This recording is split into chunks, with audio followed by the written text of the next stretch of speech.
Ladies and gentlemen, how's it going? It's me, Jim. Bit of an educational video today. I have compiled a collection of teams that I think is going to be useful for new players. This is a focus on offensive structures in Gen 3 OU. And the purpose of this is, I think that a pitfall of many new players is diving into the deep end straight away. And then you try to build teams yourself without the foundational meta knowledge. You know, you got no idea what's good, what the metagame centers around, you know, common Pokemon, and then you try to build yourself, and you have structural issues in your teams. There's common threats that you didn't consider. There's, you know, and you're just going to lose over and over to like Skarbliss, Tyranitar, and you're going to be banging your head against the wall saying, what the heck? I don't understand. Why can't I build a good team in this damn game? Well, in order to build a good team, you need to understand the metagame. And I think that the best way to understand the metagame, play established teams built by experienced players that are emblematic of things that you're going to play against and things that you should be, structures that you should be striving to build yourself. So, I have collected this little array of teams here that I think are emblematic of the offensive structures that you're going to see a lot of in Gen 3. The main three offensive structures, which are Spikes Offense, Physical Mag Offense, Dugtrio Special Offense, and Mixed Offense. Now, these terms are pretty broad, you know, there's a bit of overlap between them sometimes, you know, but at the sake of a beginner, we're keeping it simple, we're keeping it basic, fundamental, that kind of thing, and let's get into it, folks. Let's go through the Spikes teams. The TSS, Toxic Spike Sand. And you can't get any more classic than this one. Big 5 Starmie by UD. Beer Lover, as some people call it. This is the Big 5 right here. Skarbliss, Tar, Swampert, Gengar. A classic. Can't go wrong with it. Synergistic core of 5 Pokemon. Skarmory makes Spikes. Tyranitar makes Sand. Blissey walls every special attacker pretty much. Swampert walls a bunch of physical attackers. Skarm spreads toxic and protect and can never die. And then Gengar and Starmie. Gengar blocks Rapid Spin, clicks buttons, is an offensive threat as well. And then Starmie is an offensive threat with Rapid Spin. Has great offensive coverage. It's extremely speedy. This is, I mean, as far as quintessential ADV OU teams go, you should try this one out. This should be like the first one you try, I think. But I will put an asterisk on this. I think that many new players, when they ask like, what team should I try when I'm first starting out, people will point to this team or similar teams, and I'll give you a couple of notes to consider here. Because this team is so common and classic and central, many enemy teams are going to be trying to counter it. You know, you have like Magneton teams designed to eliminate Skarmory. Mixed offense teams designed to threaten Skarbliss and Swampert, your whole defensive core. You have like Pursuit Tar, which eliminates Gengar and then finds a Rapid Spin, which is pretty difficult for you to deal with. Now, I think that the problem with like when experienced players tell a new player to try TSS, there's an implication that this Big 5 TSS team is like easy, or you're going to get free wins if you play Big 5. It's not really true. It's actually more difficult to play than I think people give it credit for. This is not going to give you automatic wins. It's not going to give you, you know, free wins. It's not like some meta team you can just queue up and win instantly. You're going to own really bad teams, like really bad homemade, you know, 10-year-old kid playing for the first time teams are going to get destroyed by this. But meta teams all prepare for these Pokemon. These are the central Pokemon of the metagame. Every metagame team, you're not a good team if you can't have some kind of game plan against these Pokemon. But I think that what this team does is teaches you the game very well. Teaches you the fundamentals, you know? When every kind of team is like out to get you, you have to learn to manage your resources well and play within this spikes pressure game plan in a more intelligent way. And I think that that teaches you the fundamentals of the game very effectively. Allow me to show you guys a different example. This is one that I've built, and it's my new favorite variant of Big 5 that I've personally built, and this is Big 5 Charizard. I used this one on my rank 1 grind. The final push to rank 1 was pretty much exclusively using this team. The past like 7 videos in that Road to Rank 1 playlist is all this team. So if you want to see the team in action, you can go check those out. We have a mixed Tyranitar in the lead slot. This makes sand instantly, and it's a quite aggressive lead. I like the Lumberry lead. It helps a lot because you're pretty solid versus sleep leads that can sometimes be a really aggressive opener that destroy you, but yeah, you completely destroy like a Jynx or a Smeargle sleep lead. And you match up pretty nicely against like enemy Zapdos.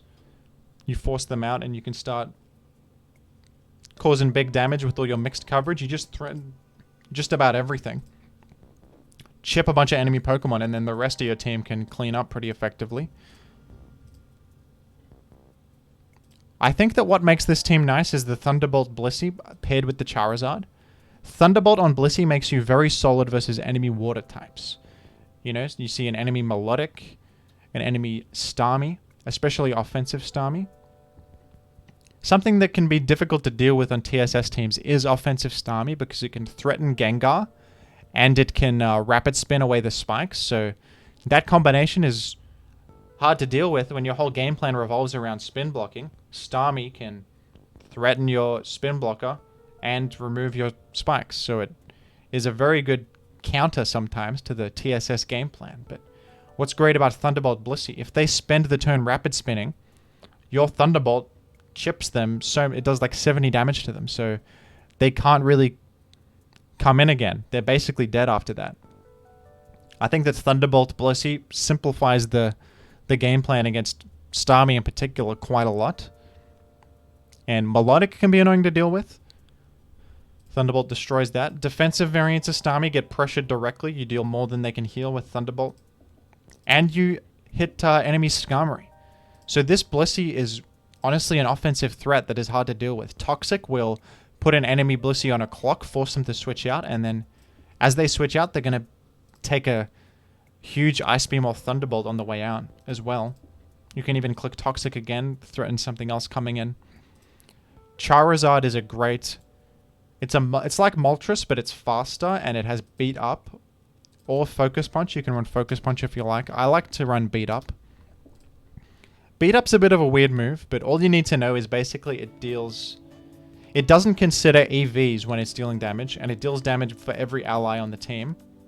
So you basically do 6 physical hits to Blissey, and it'll always 2-hit Blissey.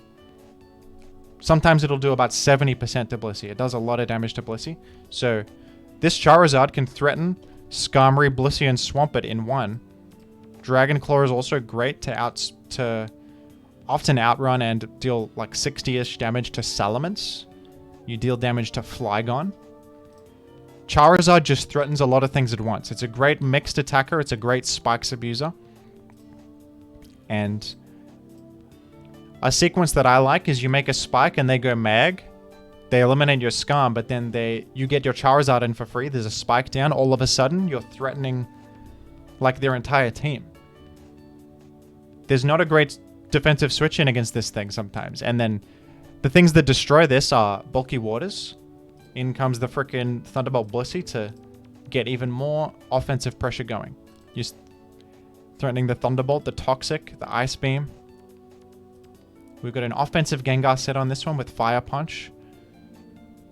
An extra option versus Forretress and Heracross. I think you do need the extra little bit of fire coverage here. You can run HP Grass if you want to be more solid versus Swampert.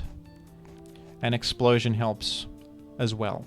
You can eliminate Blisseys or use it to trade and finish off the game with your Charizard or your Tyranitar or whatever. Here's a bit of a different build of a Spikes team. We have no Blissey on this one, no Tyranitar either. This is a Jolteon Spikes team that I built recently. And it's built around Agility Metagross. This is a more aggressive form of a Spikes build.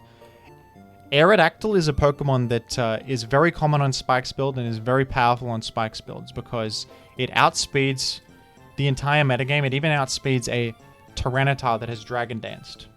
So this thing is just... same goes for Jolteon. These really, really fast 394 speed threats here can make up for a lack of defense. The reason for that, we don't have Blissey on this team, but anytime Aerodactyl or Jolteon is in, they're outspeeding everything. They're threatening everything. And forcing out whatever's in front of them and forcing Spikes damage to keep happening.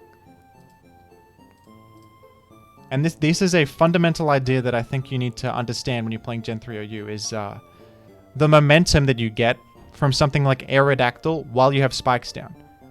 Just having Aerodactyl in, forcing something out, forcing more Spikes damage, that's like the foundation of offensive teams.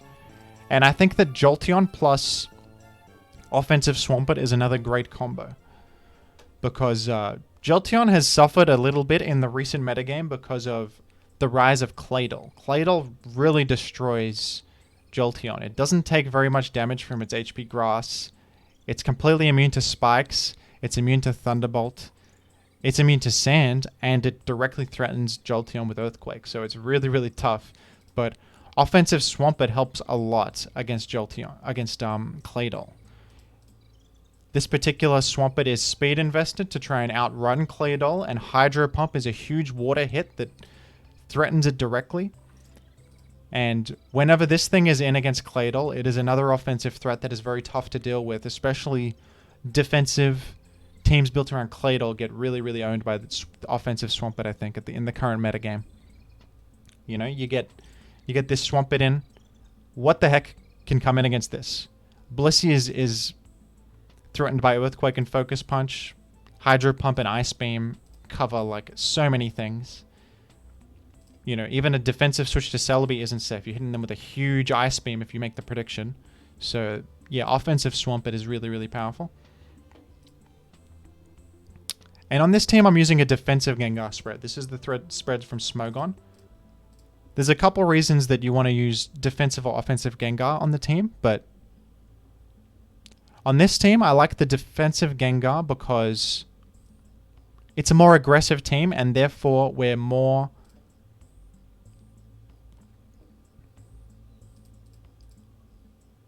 all in on the Spikes game plan. We want to make Spikes and then keep them up for the whole game. You don't want to give any breathing room to Rapid Spinners. So paired with Jolteon and offensive Swampert, we have a spin blocker and two things that can pressure the most common Rapid Spinners. Jolteon destroys Starmie and Swampert destroys Claydol. So we can, you know, it requires a bit of maneuvering. You come in on a Rapid Spin, and then you go Swampert on a Psychic, for example, against Claydol, and then you sort of turn the tables on them, use the Gengar as a middle ground pivot.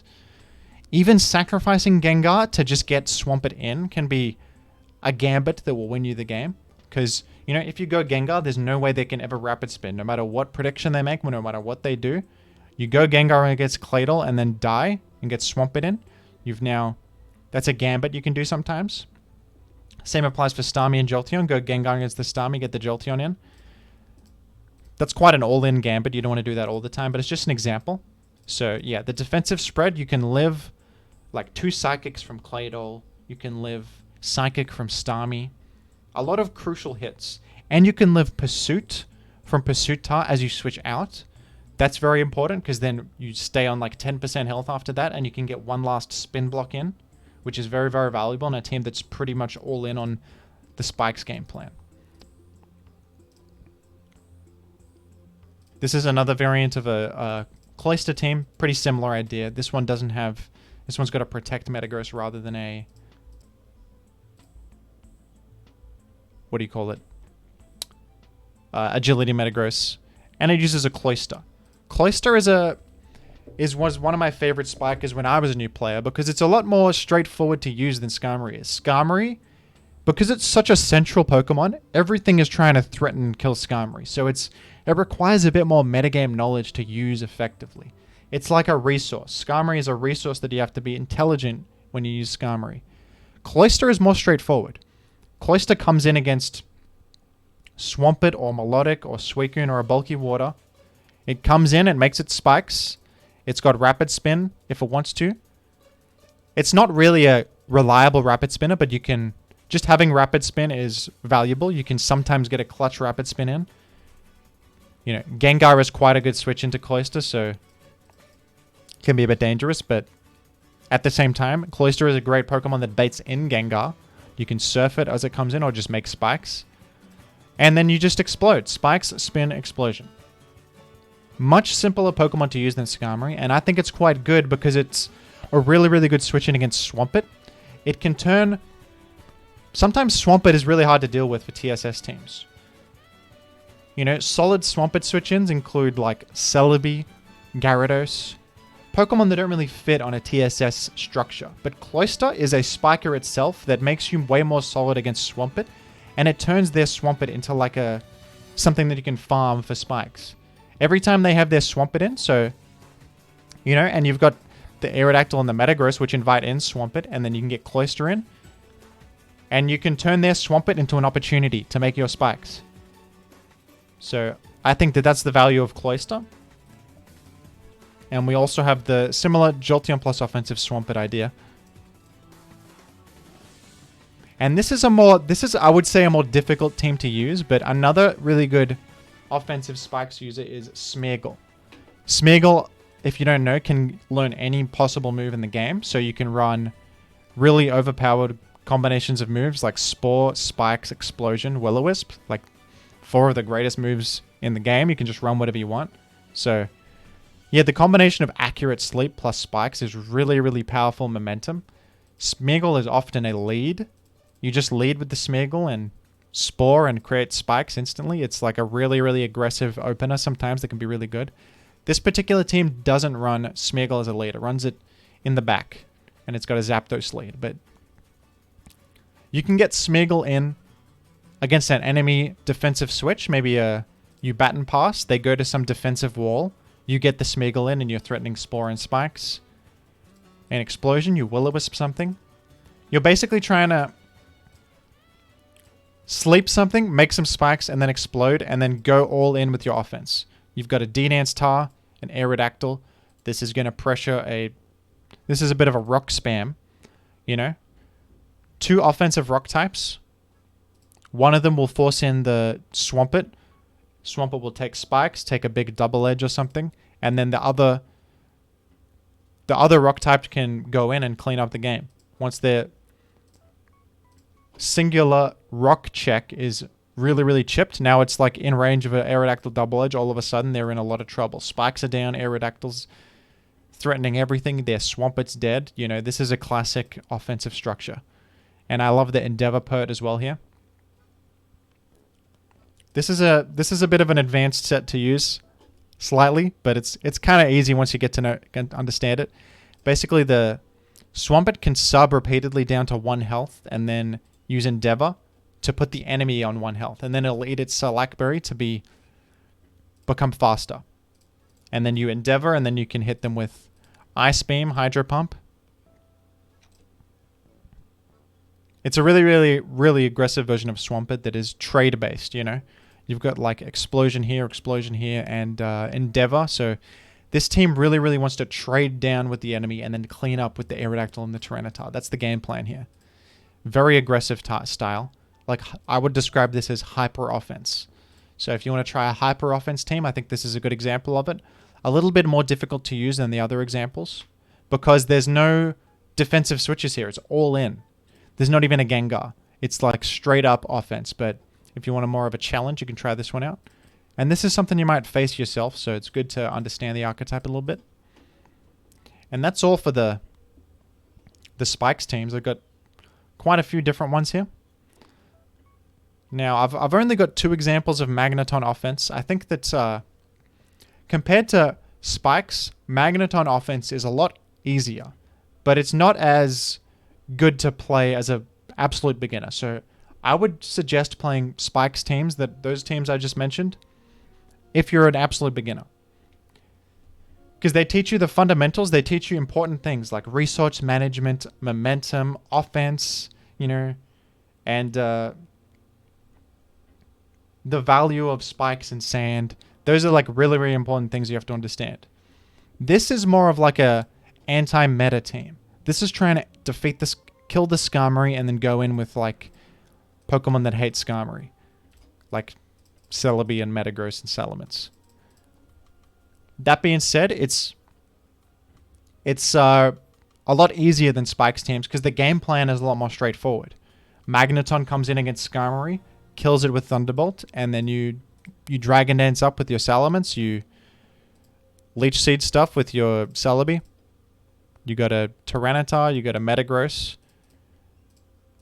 It's simple. You eliminate their physical wall and then use physical threats and click buttons.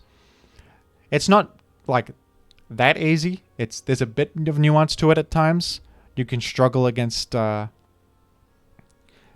things like Blissey and Swampert. And a lot of people will suggest physical offense teams to you. They don't look like this. Maybe they have like Snorlax and no Celebi, no Milotic. I prefer physical offense teams with Celebi and Milotic because they make you a lot more defensively solid. And they patch up a lot of the weaknesses that these structures can have, which are a weakness to Spikes abuse, a weakness to Spikes and Sand, a weakness to special attackers, and a weakness to Blissey and Swampert. Celebi is obviously really, really solid versus Swampert. It's the most solid thing in the game versus Swampert. And who the hell hates Swampert? Tyranitar and Salamence. So you completely turn Swampert into an opportunity with this Celebi. You spam Leech Seed. There's no Scarm to come in and make spikes while you're sitting there doing nothing. So Mag and Celebi is a great combo.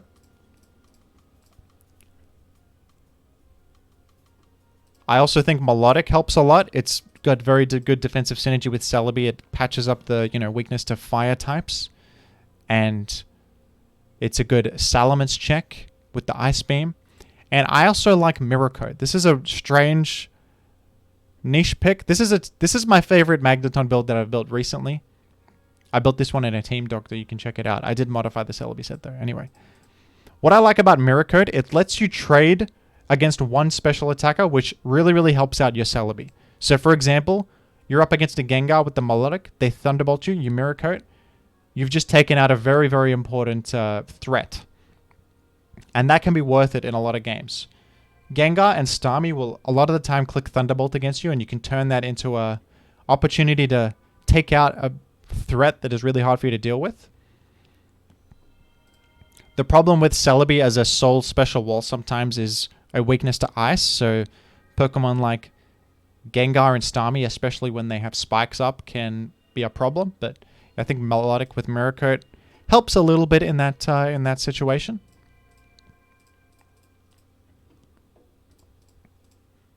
Yeah, I do like this build of Magneton Offense. And then here's another example that I got from the sample teams thread. This is by Teclis. This is a Swords Dance past Celebi. Some players think that Swords Dance past Celebi is a bit more of an advanced style. It's a bit not great for beginners.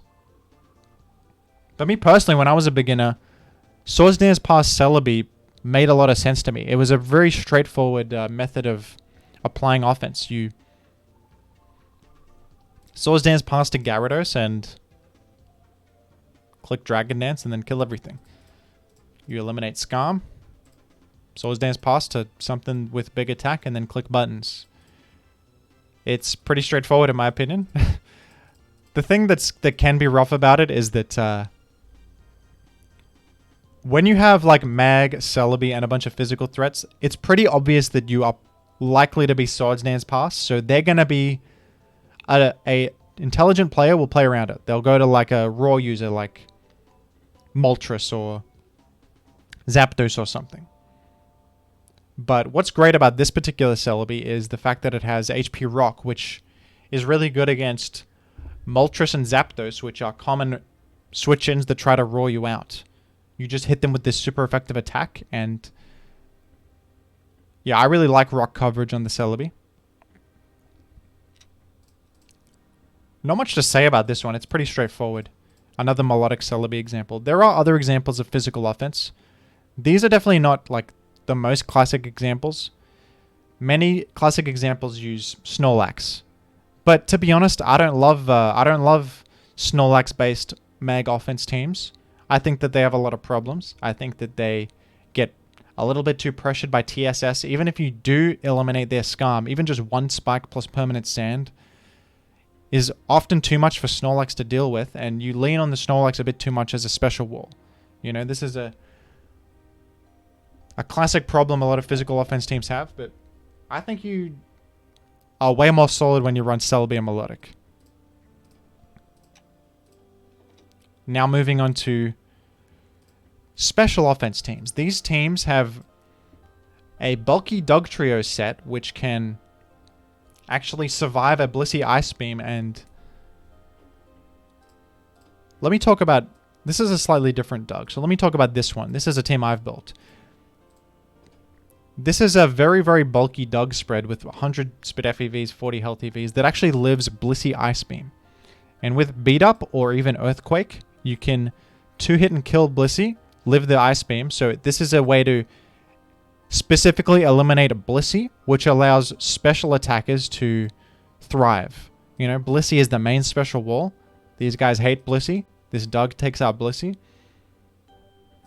And then you go all in. You go crazy. Jynx is a nice lead for special offense teams, I think. It's a really aggressive sleep lead. It outspeeds a lot and gets a sleep early in the game. This is great for your momentum. Sleep is a strong mechanic on these hyper offense style teams. Another good thing about it is that it baits in Blissey.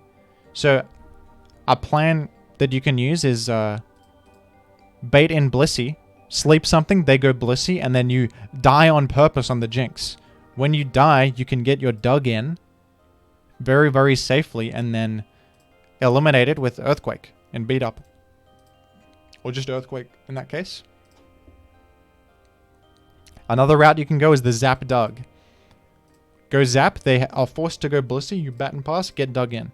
These teams are all about finding the opportunity for Dug to get in on Bliss, take out the Bliss, go all in with the good old special attackers. We've got a mixed Metagross. The reason I run this is it's makes you a lot more solid against Snorlax and Gengar. Snorlax and Gengar can be a problem, but Metagross is a great switch into Snorlax. It resists normal and it threatens it a lot with Meteor Mash. And then Psychic is really good against Gengar. It hits it super effectively. Stab, you got special attack as well. HP Fire just hits Skarmory. And Explosion is a good move. And then this Swampert is an offensive Salackberry Endeavor Swampert. This is actually a good Carmine receiver too. You can Carmine Bat and Pass to this as a win condition because it has Surf and Ice Beam with a Carmine boost. That's pretty powerful. And then you have the Salackberry.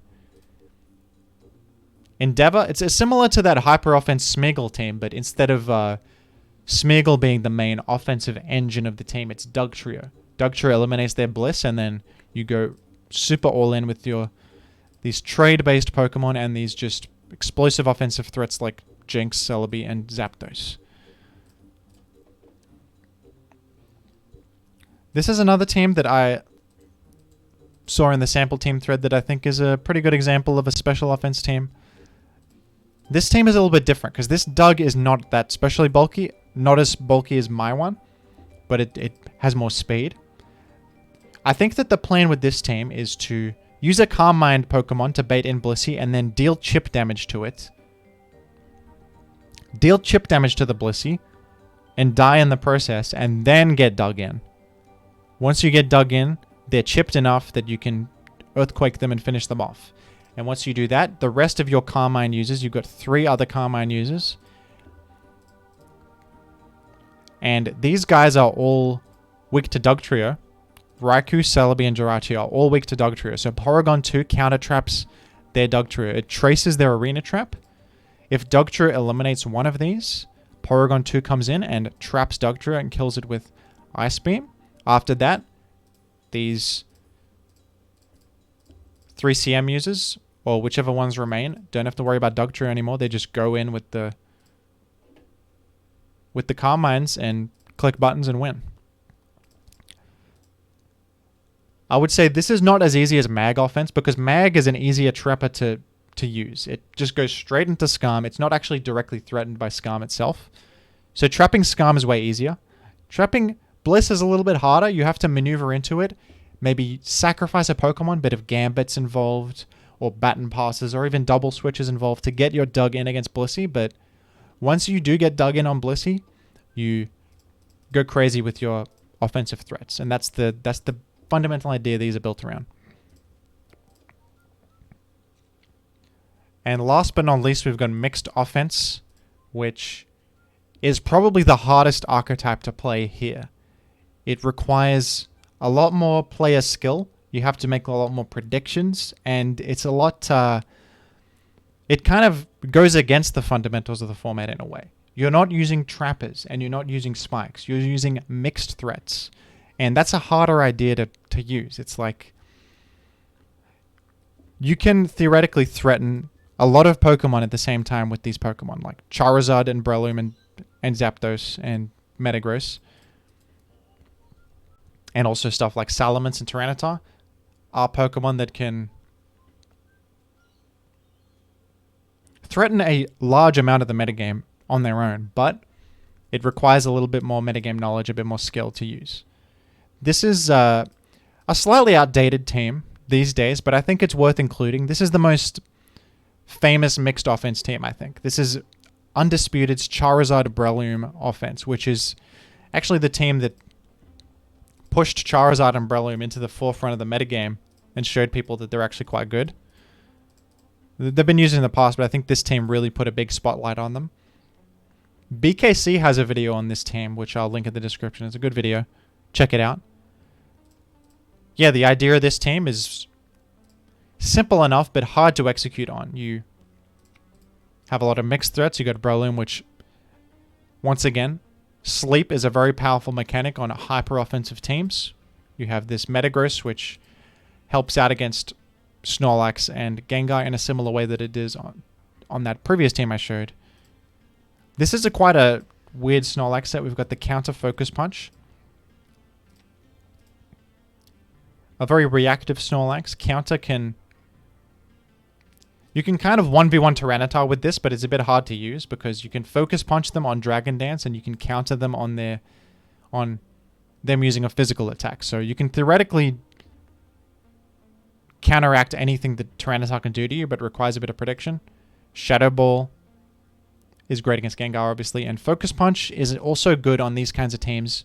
You see Focus Punch Snorlax on these kinds of teams more often because the Snorlax will bait in Skarmory, and Focus Punch does a lot of very good chip damage to Skarmory. Deals like 38% or something, and then you can take the opportunity to get like Zapdos and Charizard in afterwards. Keep applying pressure. And Offensive Swampert, I think, is excellent as well. It threatens like the whole metagame sometimes. Really powerful. Yeah, this team's a bit outdated. Focus Punch Charizard in particular is not used as much these days. Beat Up has become a common option, but I would try out this team because this is just like classic mixed offense. This is, yeah, but like I said, I would not recommend this style of team for absolute beginners, but I think that using this style of team is a good challenge because it forces you to not, it kind of makes you appreciate spikes when you have them. Applying pressure without spikes, without the reliable progress and chip damage of spikes is really, really hard sometimes. So I think that you can learn a lot by playing mixed offense because it teaches you to play offense in a more abstract sense without the crutch of spikes or trappers to eliminate key important defensive threats and support your team. This is more like your team threatens everything. You just got to click buttons. You got to play well. This is like yeah, this is just fundamental good gameplay that is rewarded on these kinds of teams. This is a more modern example of mixed offense, a more traditional. This is by Linearcurve, who many consider the greatest ADV player. We have a mixed Salamence on this one, a Zapdos, the classic Focus Punch Snorlax. This is a more traditional Snorlax compared to the one on the ZardLoom team. This is Body Slam, Focus Punch, Shadow Ball, Self-Destruct, none of that counter stuff. And another Psychic Metagross. So you can probably understand, like, there's a bit of a structure to this archetype. We see the Snorlax again, the Metagross again, the Zapdos again. This is another offensive Swampert. And here's another mixed attacker, the Salamence. And DD Tar is good because it's a physical threat that can actually do something to Starmie. So it is pretty self-sufficient. It doesn't require mag support to be effective. So DD Tar is quite good on these kinds of teams. Can also be good on Spikes teams. Like DD Tar does not really require mag as much.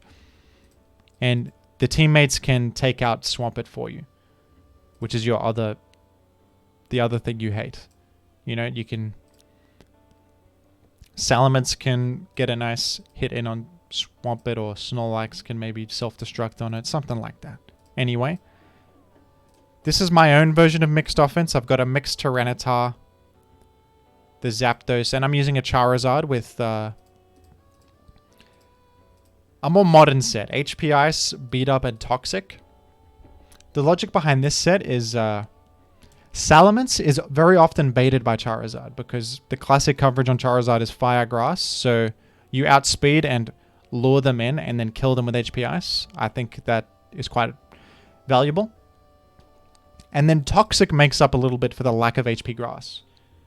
You know, Charizard is a Pokemon that invites in water types very often. Swampert, Starmie, Milotic. So Toxic is like a catch-all, hit the defensive switch-in move, you know? They go to Suicune, you Toxic them. They go to Milotic, you Toxic them. They go to Swampert, you Toxic them. So I think the combo of HP Ice Toxic is nice. And then Beat Up. I like it more than Focus Punch because it requires less prediction. You can just straight away beat up in the face of Blissey and directly threaten it. Do like 70% to it. So yeah, I'm a fan of that. I'm also using the offensive Swampert, but on this team, I'm actually using a slower Swampert. The reason for that is I think that the speed on Swampert is more important on Spikes teams than mixed offense teams, because it's more important on Spikes teams to outrun Claydol. You know, Spikes teams, they want to directly threaten and kill Claydol before it can rapid spin. These teams don't make Spikes, so they don't care much about that. And I think that you much prefer the bulk. That's my opinion anyway. Some might disagree. I think that the bulk on a offensive Swampert goes a long way. On these teams that aren't as defensively sound, they could use a bit of a defensive backbone. It's still an offensive threat. It's still special attack invested, but this HP can go a long way. And I don't think you need the speed as badly as Spikes teams. And I'm actually running Pursuit on my Metagross instead of HP Fire. My logic, I think that I threatened Starmie enough, and I want that extra little bit of pressure against Gengar so that it can't... I can at least chip it on the way out. It's not the most reliable Pursuit user compared to like Tyranitar, but I like it. And then I'm using Curse Self-Destruct. I think that I can afford to forego Shadow Ball on Snorlax because I have this Pursuit Metagross and also Psychic on Metagross. So we're decently solid versus Gengar. And this baits in and eliminates Starmie, which can be an annoying Pokemon to deal with sometimes. So it's also good into a... Curse is a good click because it covers, you know, a lot of possible defensive switches to Snorlax. They go to Starmie, you Curse, now you can self-destruct them. They go to Metagross or Tyranitar, now you have some defense, so you can actually 1v1 them with Earthquake. Like a cursed up Snorlax can actually 1v1 both Tyranitar and Metagross with Earthquake. And your Zapdos is a classic mon on this archetype with the Baton Pass. You can threaten Thunderbolt and Grass or Bat and Pass and get something else in. We love that. And that's it. 40 minutes. What the heck, Jim? Too much bloody talking. Thank you for watching. Hope this was useful to you. It's a bit off the cuff. Unedited. Raw thoughts. Raw Jim. Hope you don't mind. Hope it was useful. I don't know if experienced players might disagree with my team choices here. My focus is on, you know, teams that teach you the game. They teach you something. They're not necessarily straightforward to or easy to use, but they will teach you important things that you have to understand in the metagame. I think the mixed offense is hard to use, but it teaches you fundamental stuff. I think the main benefit of like these special offense teams is just understanding them. If you're using like a Blissey Big 5 team, you got to be aware of like special offense structures like this that can really threaten you. If you see a Zap turn 1, your alarm bells raise, maybe they're going to go Doug. If you see a Jynx turn 1 especially, that is very emblematic of special offense. Or at least some kind of Jynx Doug offense. So, you know, you got to understand these structures that are threatening you. When you're playing TSS, you have to like understand what is out to get you. And if you have that knowledge, you can be prepared for it and play around it. So, thank you for listening to me ramble. Thank you for watching. Check out the description. All these teams are down there. I will also link my Patreon. You can check that out if you want to get... I've got some rewards on there. Team Doctor, nickname requests, video requests, whatnot. I've got a Discord server. Come in, ask me questions, show me your teams, chat with me. And I've created a glossary of ADV OU terminology that I'm updating. I made a little update today. Some people from the community, shout out Vapakuno, Hclad, ABR, Jirachi, Mana, etc. from the community. Hit me with some suggestions, some corrections. The community is banding together to create that document for the new players. So that if I say Superman, you don't think I'm a crazy person. You actually understand what Superman means. And if you don't understand what Superman means, look at the document. It's right in there. Thanks for watching, everybody. I'll see you later.